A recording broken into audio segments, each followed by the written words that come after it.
Naquele tempo disse Jesus aos seus discípulos: não penseis que vim trazer paz à terra.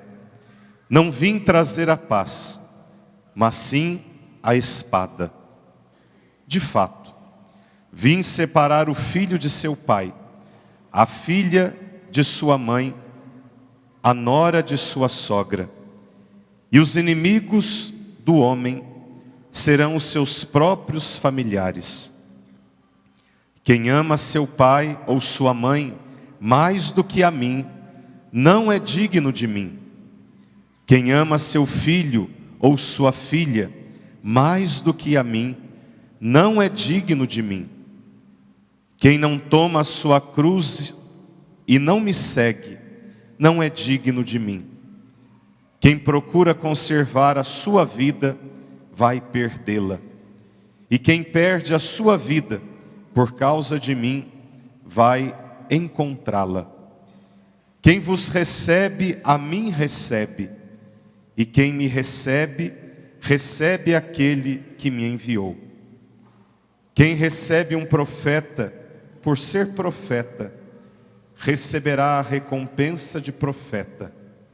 E quem recebe um justo, por ser justo, receberá a recompensa de justo.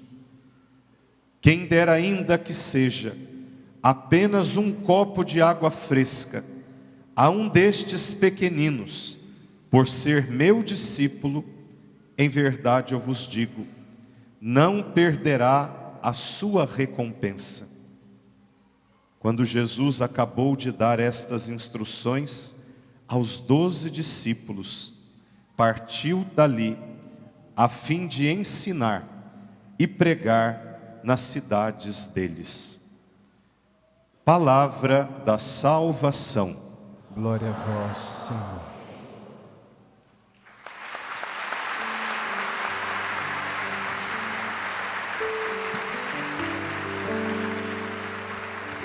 Você pode permanecer em pé. Nós vamos cantar juntos essa canção que é tão bonita, tão antiga. Você que sabe, canta junto. Você que não sabe, vai aprender agora, vai ouvir. Uma canção antiga do querido também Padre Zezinho. Semana passada nós cantamos uma dele, né? Você se recorda, a oração pela família. E vamos cantar novamente. Vamos lá. Das muitas coisas do meu tempo de criança, você que sabe, canta. Guardo vivo na lembrança o aconchego do meu lar. O aconchego do meu lar. No fim da tarde, quando tudo se aquietava, a família se ajeitava lá no alpendre a conversar. Meus pais não tinham nem escola e nem dinheiro. Todo dia, o ano inteiro, trabalhavam sem parar. Faltava tudo, mas a gente nem ligava. O importante não faltava, seu sorriso e seu olhar. Levanta os teus braços e canta isso.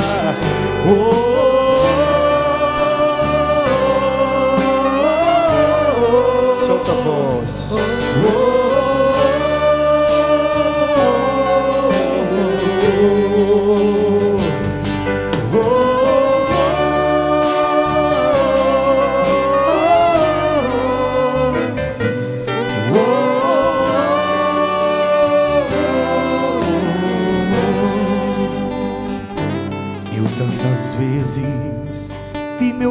Chegar cansado, mas aquilo era sagrado.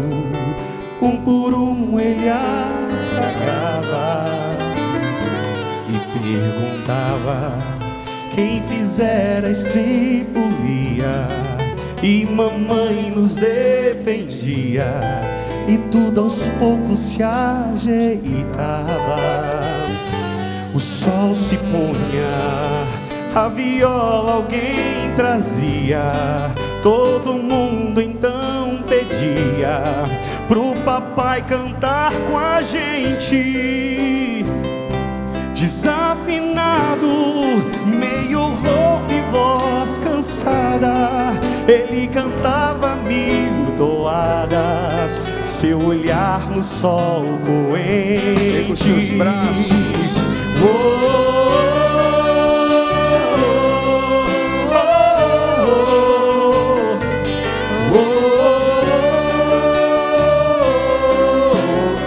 Vocês mais. Cante isso.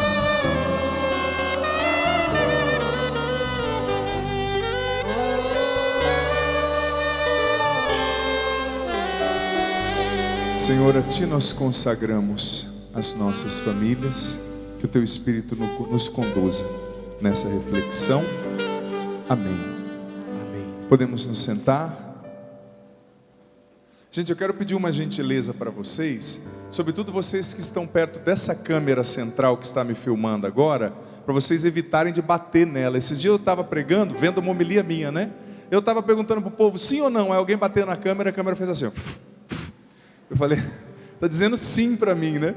Porque se vocês encostam, treme a imagem. Eu estava vendo, eu falei, nossa, até a câmera está concordando com o padre. Aí eu me achei, né? Mas depois eu fui perceber que não era a câmera concordando, era alguém que tinha esbarrado. Então eu quero pedir essa delicadeza para vocês, tá bom? Gente, olha só, o tema de hoje, ele é muito especial, pode parecer até genérico, pode parecer até muito abstrato ou muito abrangente, falar de conflitos, mas é muito interessante nós percebermos toda essa temática familiar a partir daquilo que a liturgia nos propõe.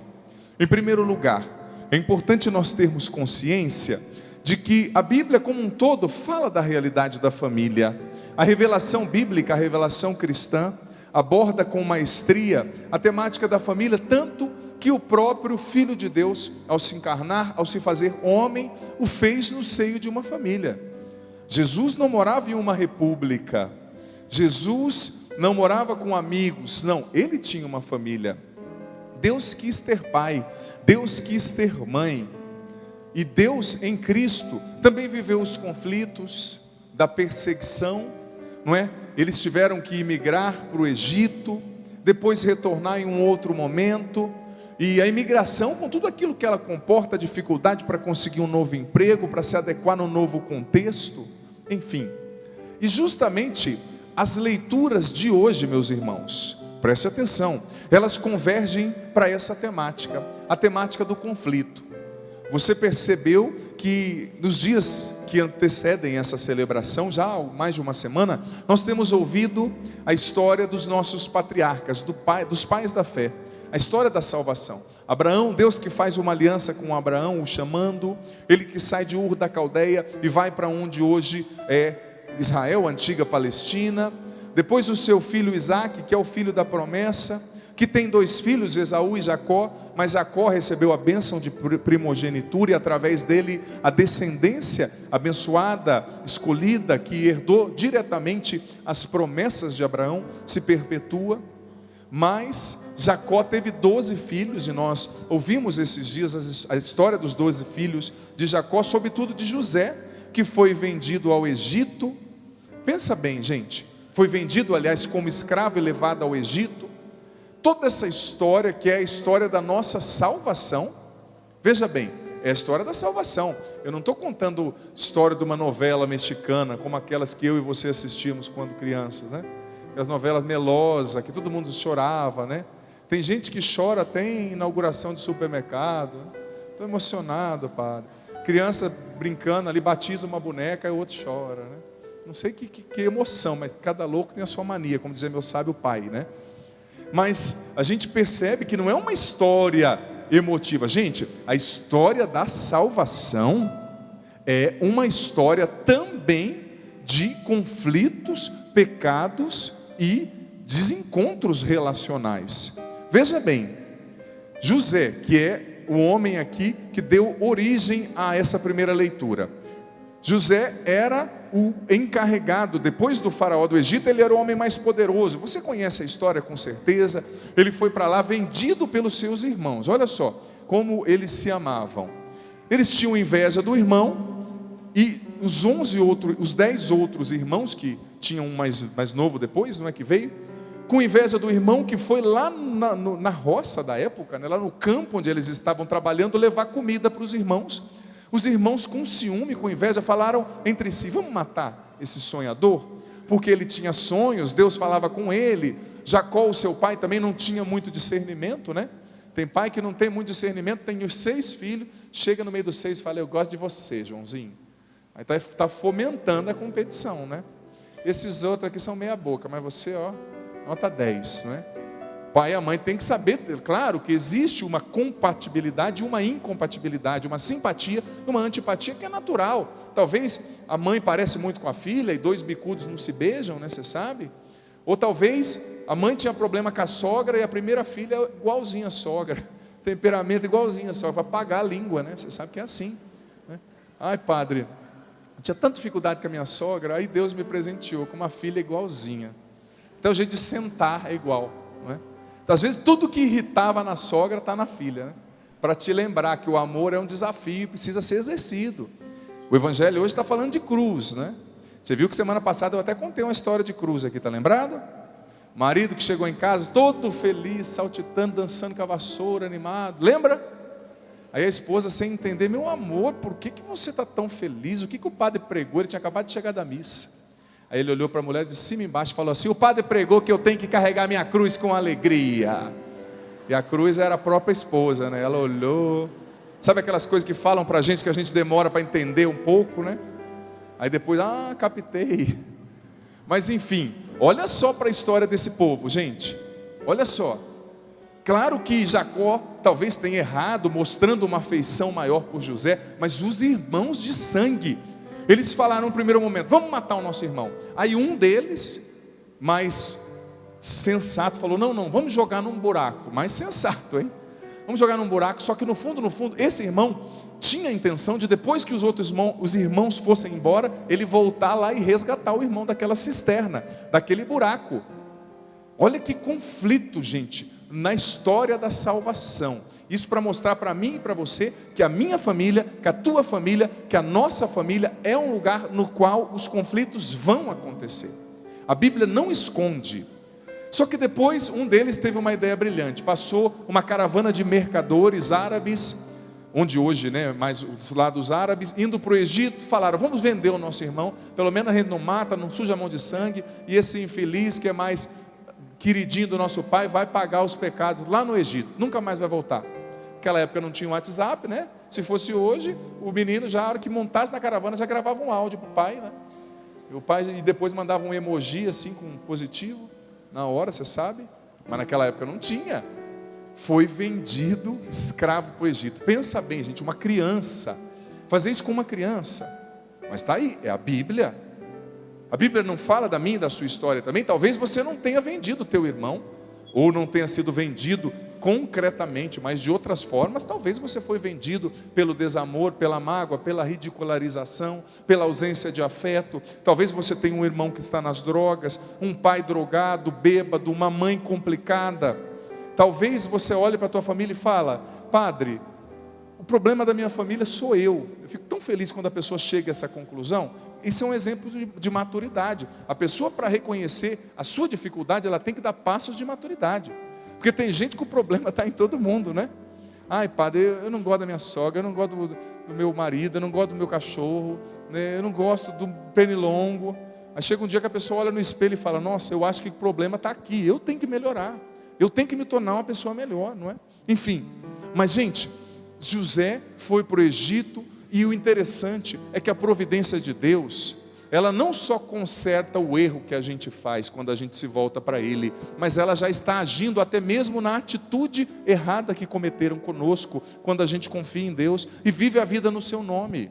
Olha só, José foi para o Egito, e lá se tornou um grande homem, e a sua família depois veio a ficar sem alimento, sem condição de se manter, e os irmãos foram lá bater na porta dele e não o reconheceram. Depois ele se revelou, trouxe toda a família para o Egito, sustentou a família no Egito em um tempo de carestia na sua terra natal. Olha só como Deus rege o curso dos fatos da história. Até mesmo nessa bagunça humana que muitas vezes é a minha, a sua, a nossa família, Deus quer trabalhar, Deus quer agir, gente.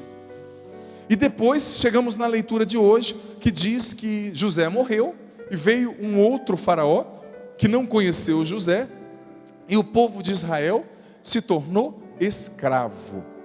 Mas olha que lindo, quanto mais a leitura disse, o faraó oprimia o povo, mais o povo crescia. Ou seja, não é porque a tua família passa por conflitos, o teu casamento passa por conflitos, que ele tem que acabar, viu?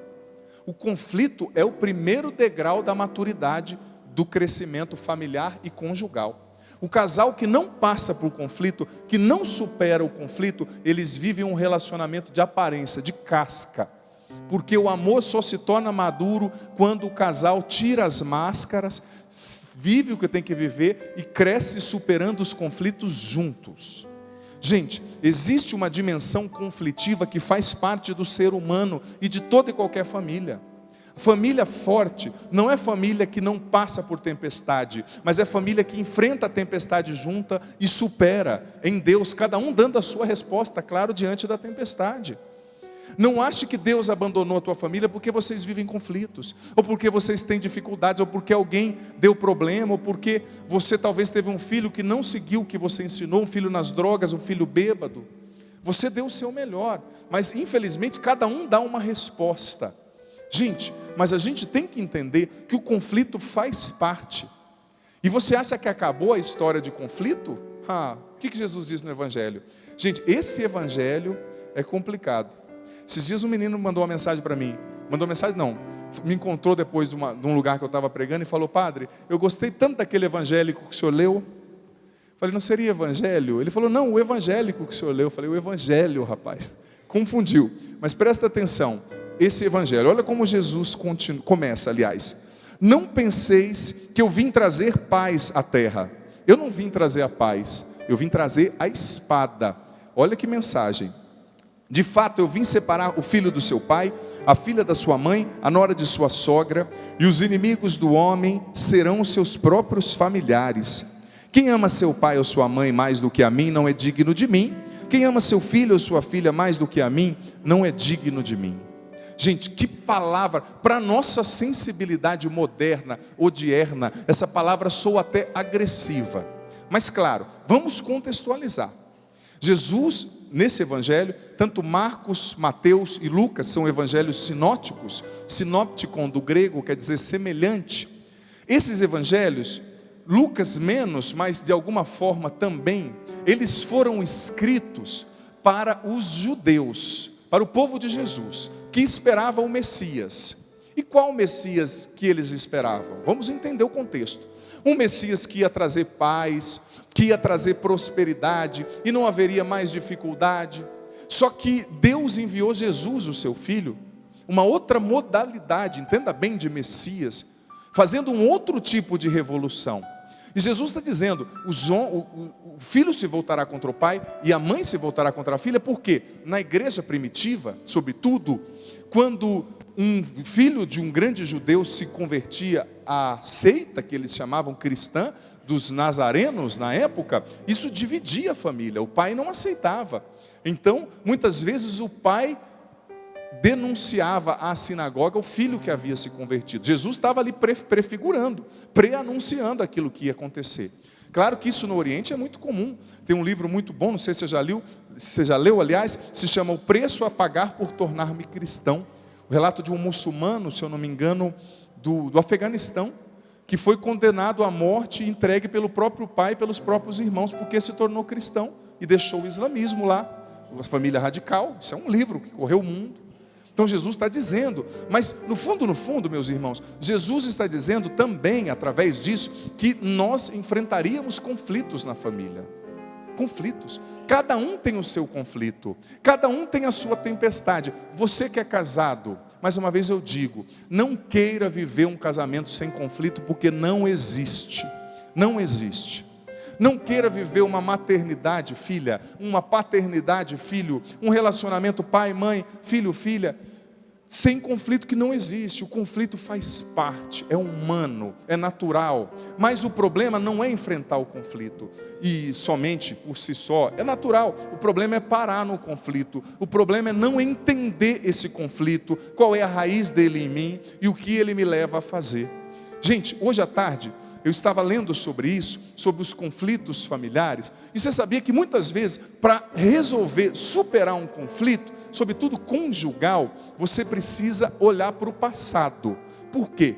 Eu li até um livro de uma grande terapeuta, que depois de 20 anos de consultório, eu não sei se ela é psicanalista, qual que é a área dela, brasileira, chamada Marilene Kron, uma coisa assim. Ela escreveu um livro falando, acho que é Desvendando Mitos o nome do livro, que fala justamente sobre a superação dos conflitos. E que a maioria dos conflitos em família, eles não nascem, a maioria, claro, não estou generalizando, somente do relacionamento da família. Por exemplo, o casal se casou ali, o conflito não é deles. O conflito, na maioria das vezes, eles trazem de padrões de comportamento que eles estão repetindo.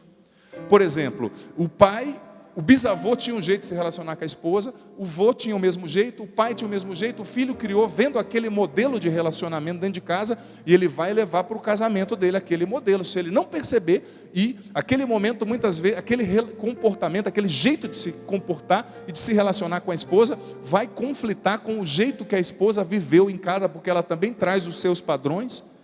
Muitas vezes, o marido quando briga com a esposa, ele não está nem brigando com a esposa, ele está brigando com a mãe, inconscientemente. Porque aquele padrão, é com a mãe que ele está brigando, até ele entender, opa, você não é a minha mãe, você não está me super protegendo. Por exemplo, o filho, essa mulher dizia, essa terapeuta dizia nesse livro, o filho que teve uma mãe dominadora, o que não existe muito, você sabe, né? Claro, mãe assim super protetora, não existe, que cria aquele relacionamento bolha com o filho. Ai, padre, eu estou tão preocupada, padre, porque meu filho vai para a escola, e se chover, padre? Leva o lanchinho, né? Já fala tudo diminutivo, que nem uma amiga minha, que é mãe, uma ótima mãe, diga-se de passagem. Ai, eu preparei o suquinho, o lanchinho e o queijinho. Quanto tempo tem seu filho? 25. Toma banho na soda, né? Como dizem por aí. Mas aqui é coisa, oi bebê. Chega lá o cara barbudo, imagina eu, com 1,94 m, chegando lá na minha mãe, ela fala assim, ai bebezinho, fica, guti. Qual é, né? Você vai olhar e falar assim, que é isso, companheiro? Não dá. Mas às vezes, o filho foi criado, é sério, o padre está brincando, mas é sério. O filho foi criado por uma mãe tadinha. Às vezes, ela se viu sozinha, o marido trabalhando fora, viajando, e ela teve ali que para segurar as rédeas com os filhos, porque não é fácil, imagina, 3 filhos adolescentes ao mesmo tempo. Teve que ser firme. Aí, aquele padrão de relacionamento, ou até o jeito dela se relacionar com o pai dele dentro de casa, ela era uma mãe dominadora, e aquele pai, né, general, você sabe, o pai general não é aquele que manda, não, é aquele que sempre faz o sentido para o que a mulher pede. Vai comprar pão? Sim, amor. Lava a louça? Agora, né, está sempre pronto. E aquela mulher mandando, ele cresceu com esse padrão de comportamento, e isso gerou o quê? Uma ojeriza. Às vezes gera também, num outro oposto, uma dependência, ele vai procurar uma mulher que mande. Mas na grande maioria das vezes, ele vai crescer com uma ojeriza. Meu Deus, eu quero ser livre, essa mulher mandando. Então quando ele casa, a hora que a mulher fala alguma coisa mais áspera, ele surta. Mas no fundo, a mulher nem está querendo dominá-lo, ele está brigando com a própria mãe na cabeça dele. Está brigando com a mãe. Você não vai mandar em mim, mas a mulher não faz parte desse processo. A mulher entrou depois. Esse é um processo que ele tem que resolver dentro dele. Senão ele leva para o casamento e é fonte de conflito. Gente, entenda isso, aquilo que você não resolve na tua história, você vai levar para os seus futuros relacionamentos, seja de casamento, seja de maternidade, paternidade, relacionamento com as suas amizades. Nós temos que encontrar a raiz dos nossos conflitos e em Deus procurar resolver, solucionar isso. Porque claro, tem coisas que não dependem da gente, mas o que depender de mim, a única pessoa que você pode mudar nesse mundo, repita comigo, a única pessoa que eu posso mudar nesse mundo se chama, como é que é o seu nome? É você. Você não pode me mudar se eu não quiser. Você não pode mudar o seu marido se ele não quiser. Ele pode até dizer amém, amém, amém, princesa. A hora que você virou as costas, já era. A única pessoa que você pode mudar é você. Claro, você vai lutar para o teu filho mudar, para a tua filha mudar, para a tua mãe se tornar melhor, mas se o outro não muda, mude você, para você sofrer menos e para você não ir para o ralo com quem decidiu afundar, para você ter mais força e sabedoria para enfrentar essa situação. Então, dizendo novamente da gênese dos conflitos, falando desses padrões comportamentais repetidos. Por exemplo, a autora dizia do padrão de uma família, o que é muito comum, que tem uma avó ou bisavó imigrante, forte, que veio para cá, que foi a matriarca, ou o pai que foi o patriarca. A minha família de imigrantes, a da maioria de nós, é também constituída por imigrantes que vieram de outros países, e ela foi aquela mulher forte, todo mundo se reunia em torno dela. Então criou-se naquela família aquele modelo de mulher forte. Aí a filha ou uma das filhas, algumas vão ter aquele padrão. E o que acontece? Não que ela tem que se tornar uma mulher fraca, mas ela tem que entender e convencer o cérebro dela que ela não é mais imigrante, que ela não tem mais 10, 12 filhos para criar, como as nossas avós e bisavós, muitas tinham, que o marido dela não é alguém que vai querer o mal. Ela tem que se convencer, o contexto é outro, e desarmar os gatilhos emocionais. E mais do que isso, esse livro também muito inteligente dizia sobre os conflitos submersos. Já ouviu falar sobre isso? Esse conceito, conflito submerso. O que acontece? A pessoa casa ou a pessoa está no relacionamento, acontece um conflito por causa disso. A esposa pensa assim e o esposo pensa assado. O filho fez tal coisa e a mãe não corrigiu, ou a mãe magoou, ou o pai não falou para o filho, ou a esposa foi engolindo e não falou para o marido. Esse conflito não resolvido, ele fica submerso. Gente, cada vez mais submerso quer dizer no inconsciente. Você faz de conta que você resolveu e vai tocando com a barriga o negócio. Só que você não resolveu. E cada vez mais eu me convenço que aquilo que a gente não verbaliza, aquilo que a gente não expressa, acaba se voltando contra a gente. As pessoas que mais sofrem, isso é provado cientificamente, é aquela pessoa que guarda tudo, vira uma bomba relógio, vai somatizar, vai ter manifestação muitas vezes física, psíquica, de doença talvez, por causa daquilo que a pessoa não soube verbalizar. Então, eu dou esse conselho, se tiver que resolver, resolve, quebra o pau com a tua esposa, conversa, lava a roupa suja e vai para frente. Porque se você vai guardando, chega uma hora que você não aguenta. E esse conceito de, como eu estava dizendo, de conflito submerso funciona da seguinte forma: a pessoa tem um conflito ali, a esposa pensa diferente com relação ao trabalho, o esposo pensa diferente com relação ao sexo, a esposa pensa diferente com relação à educação dos filhos, a esposa acha que os filhos têm que ser assim na rédea curta, o marido é só sim, acha que o filho tem que ser livre. Por quê? Porque talvez ele foi criado por uma mãe permissiva e ela foi criada por uma mãe mais autoritária ou mais superprotetora. E o que acontece? Quando eles não conversam, quando eles não resolvem, por isso que eu digo, conversa, gente, diálogo. Claro, se você vê que o negócio está pegando fogo, conversa amanhã, né? Espera, dá um tempo, faz um agrado lá para o teu marido, faz aquele macarrão cheio de bacon que ele gosta, sabe? Ou aquele ovo frito, tem gente que é mais simples, né? Ovo, padre, eu como só ovo, que é natural. Com o que, filho? Bacon, fritas, tudo muito light, né?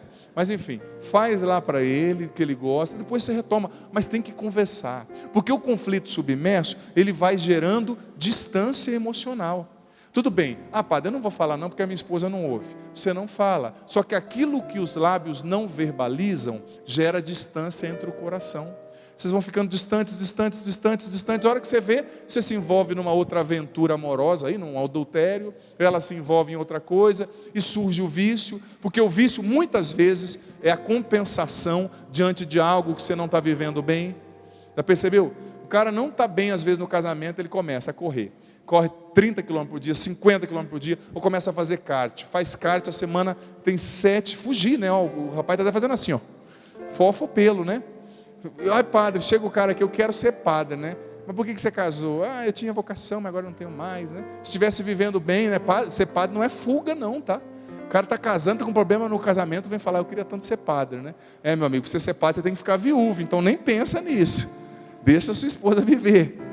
Às vezes a pessoa, o conflito submerso, ele vai gerando a distância emocional, distância relacional. Ou seja, vai se afastando. Na hora que você percebe, você é um estranho morando na mesma casa. 2 estranhos debaixo do mesmo teto. Então, por isso que é preciso enfrentar os conflitos. Enfrentar, conversar, rezar, não fugir. Dói mexer? Dói, principalmente a gente que é homem. Desculpa a sinceridade, mas eu sou homem, eu posso falar. Às vezes a gente é meio banana para enfrentar as coisas, né? A mulher fala, eu quero discutir a relação. O homem quer sumir. É natural da mulher querer discutir a relação. O homem discute a relação jogando videogame, assistindo jogo, né? Ele não quer falar, mas tem que falar, campeão. Olha aqui, você, eu que sou homem como você, e sou pai, apesar da minha idade, padre é pai. Então você tem que tocar na ferida, sim.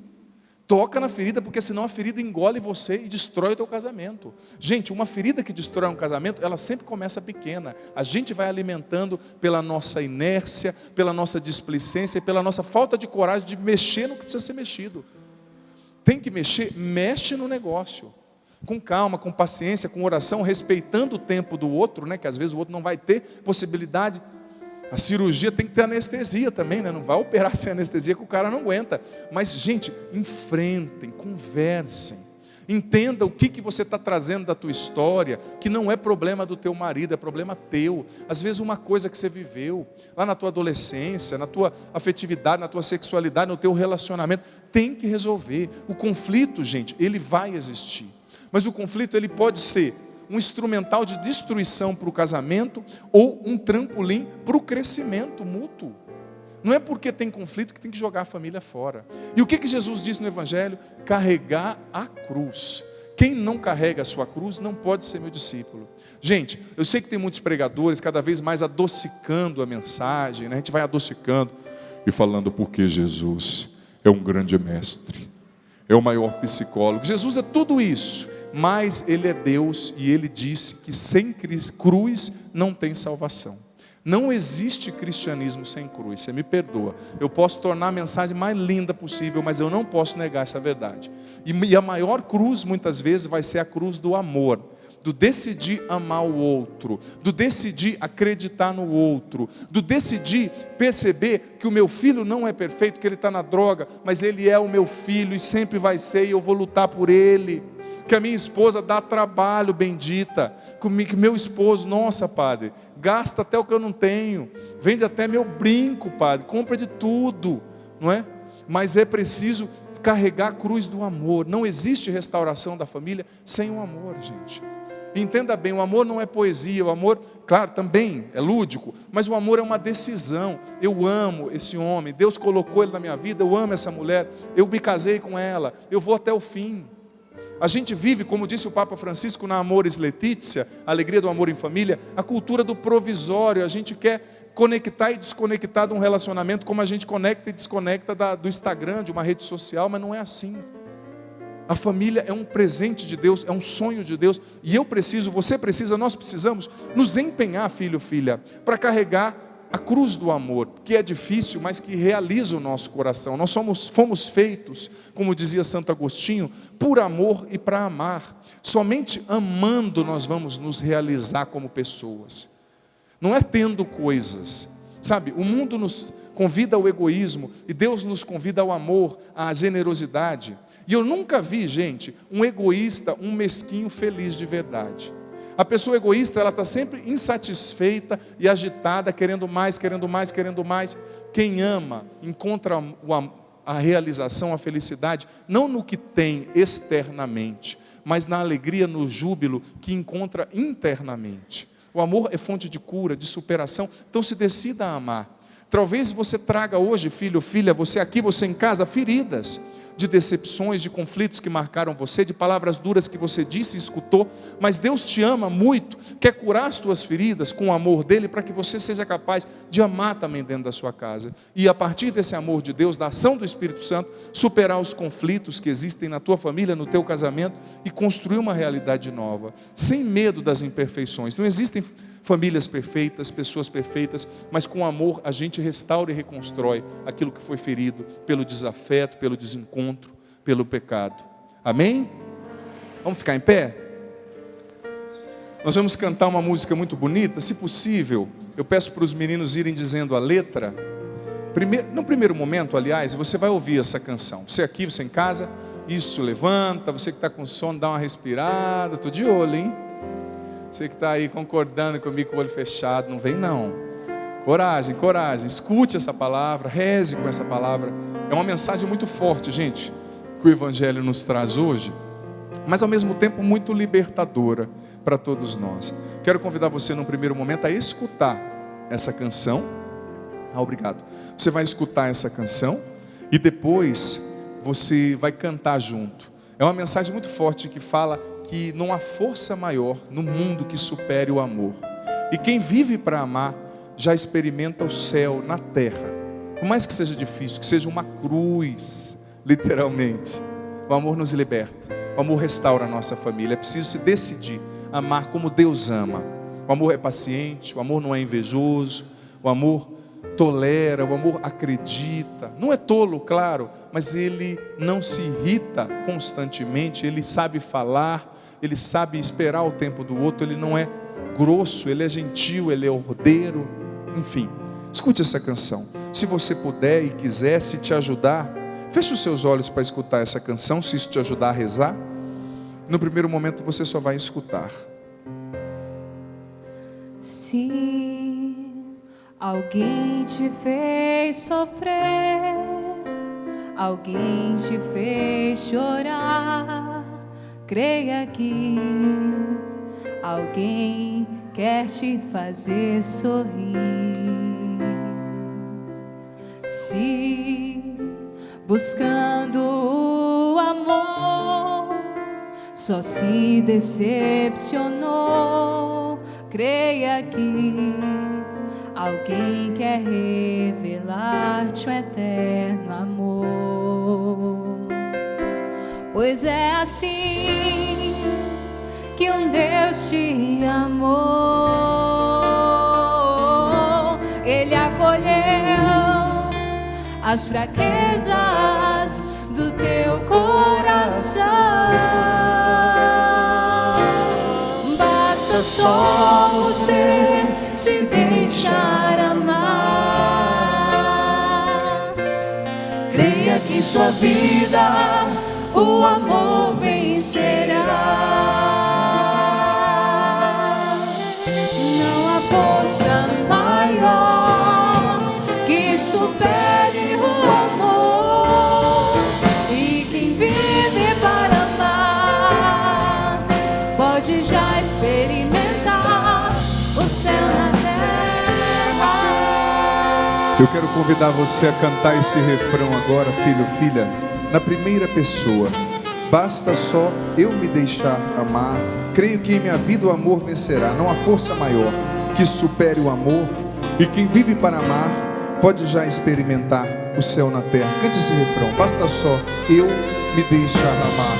Basta só eu me deixar amar. Creio que em minha vida o amor vencerá. Creio que em minha vida o amor vencerá. Não há força maior que supere o amor. Não há força maior que supere o amor. E quem vive para amar, E quem vive para amar pode já experimentar pode já experimentar o céu na terra. O céu na Erga os seus braços agora uma vez mais. Basta só eu me deixar amar. Basta só eu me deixar amar. Creio que em minha vida o amor vencerá. Erga os seus braços. Creio que em minha vida Isso. o amor vencerá. Não há força maior que supere o amor. Não há força maior que supere o amor. E quem vive para amar E quem vive para amar pode já experimentar. pode já experimentar. Uma o vez céu mais, na você vai cantar na primeira pessoa. Basta só eu me deixar amar. Basta Solta a só voz, canta forte. me deixar amar. Creio que em minha vida o amor vencerá. Cante. Creio que em minha vida o amor vencerá. Não há força maior que supere o amor. Solta a voz. Não há força maior que supere o amor. E quem vive para amar E quem vive para amar pode já experimentar o céu na pode já terra. experimentar o Para céu encerrar na uma vez mais, canta com convicção. Basta só eu me deixar amar. Basta só eu me deixar amar. Creio que em minha vida o amor vencerá. O amor de Deus, o amor Creio que em minha humano. vida o amor vencerá. Não há força maior que supere o amor. Não há força maior que supere o amor. E quem vive para amar pode já experimentar.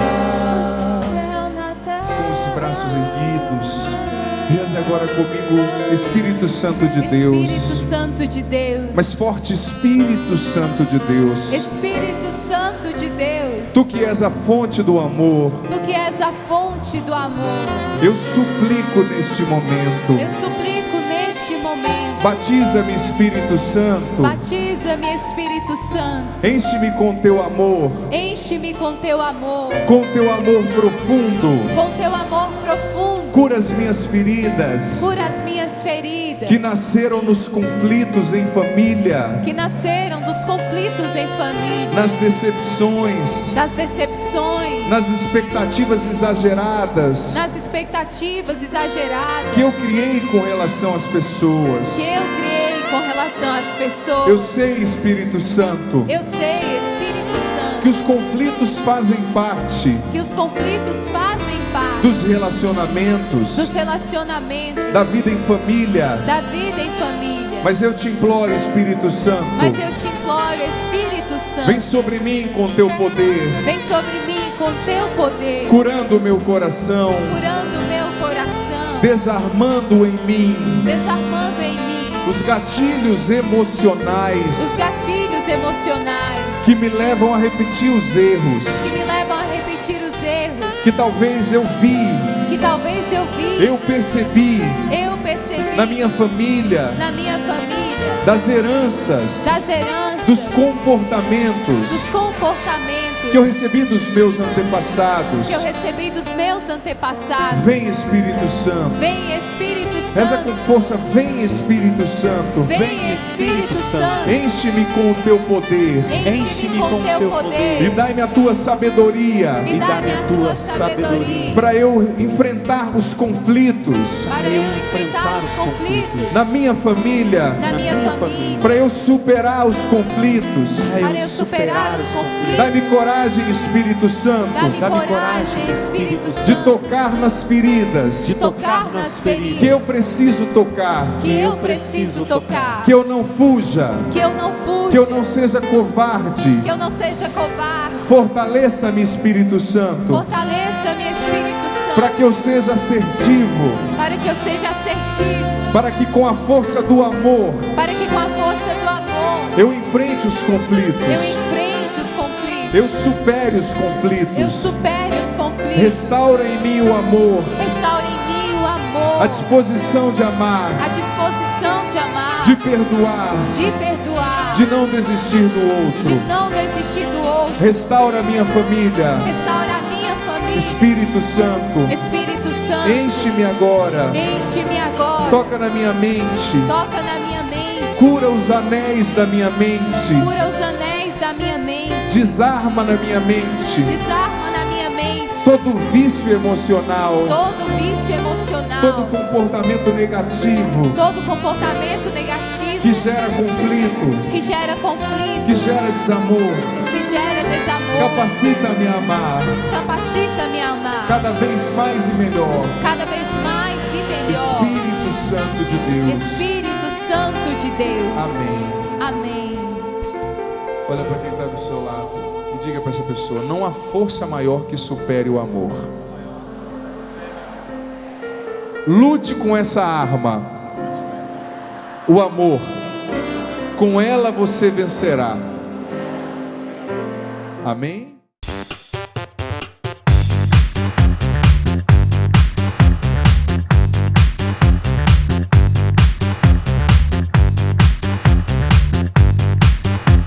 cançãonovaplay.com. Assine já!